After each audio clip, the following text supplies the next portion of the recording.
আজকের মেনুতে আছে কাঁচকলা, পাতাকপি ভাজি, মূলা আর পালং শাক ভাজি। আসসালামু আলাইকুম। সবাই কেমন আছেন? আলহামদুলিল্লাহ আমি ভালো আছি। তা আজকে একটা নতুন ভিডিও নিয়ে আসলাম আপনাদের জন্য। জানি না আপুর রান্না আপনাদের কেমন লাগে। ভালো লাগলে অবশ্যই কমেন্ট করে জানাবেন। তো আমি প্রথমে পাতাকপি ভাজিটা চড়াই দিচ্ছি।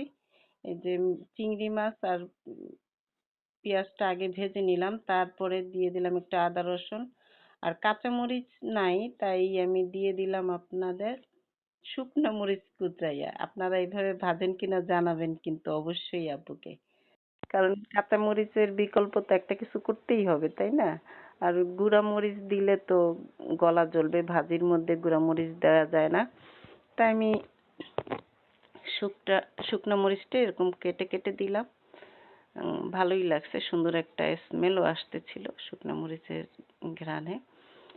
যাই হোক, দেখেন ভাজিটা বসাই দিয়া ভালো মতো নাড়াচাড়া করে ঢেকে দিব।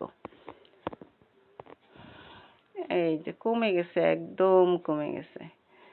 কতগুলা ছিল কড়াই ভরা, অথচ দেখেন এখন একদম অল্প হয়ে গেছে, ভাজি হয়ে গেছে। এই হচ্ছে আমার পাতাকপি ভাজি। আর এখন বসাই দিব এই যে মূলাটা কষায় গরম পানি দিয়ে দিব। তো অল্প একটু মূলা, এখানে মূলাটা হচ্ছে কি, ওই যে মূলা শাক আনছিল আপনাদের ভাইয়া, সেই মূলা শাকের গোড়ায় যে মূলাটুকু ছিল ওইটা কুচায় রাখছি, ওইটাই রান্না করতেছি আর কি। এদিকে আবার কাঁচকলাও বসাই দিলাম। আমি অল্প অল্প মাছ দিয়ে রান্না করি, কারণ মাছ তো কেউ খায় না। মাছটা বিড়ালকে খাওয়াই, তরকারিটা আমরা খাই। তবে মাছ দিয়ে একটু রান্না করলে তরকারিটার স্বাদ ভালো লাগে এই আর কি। কিন্তু মেয়ে মাছ খাইতে চায় না, তার বাবাও খেতে চায় না, আমি একটু খাই। তো এখন যেহেতু বিল্লু আছে, চিন্তা করি যে না থাক, বিল্লুকেই খাওয়াই। বিল্লু তো আমাদের জন্য দোয়া করবে খেয়ে সব সময়। আর তরকারিও অল্প অল্প, 3টা কাঁচকলা ছিল, এই কাঁচকলাটা কেটে নিছি। আর ওদিকে অল্প একটু মূলা কুচাই নিছি, ওই যে শাকের সাথে যে ছিল ওইটুকু ফেলে দিব, তো চিন্তা করলাম চিকন করে কেটে নিছি ছিলাইয়া, যে রান্না করি খাওয়া হয়ে যাক। হয়ে গেল আমার কাঁচকলা, হয়ে গেল মূলা, ধনেপাতা দিয়ে দিলাম।